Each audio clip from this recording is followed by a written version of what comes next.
di ko kayang dayain ang laman ng aking damdamin. Hanggang ngayon ay ikaw pa rin ang crush na kaskulin. Sana'y inyong mapansin ang tanging dalangin.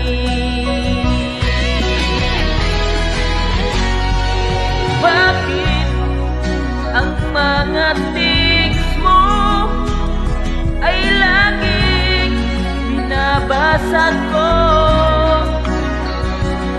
upang ang lungkot na nadarama ay mapawing panandalian, magbalik sa aking alaala ang nagdaan.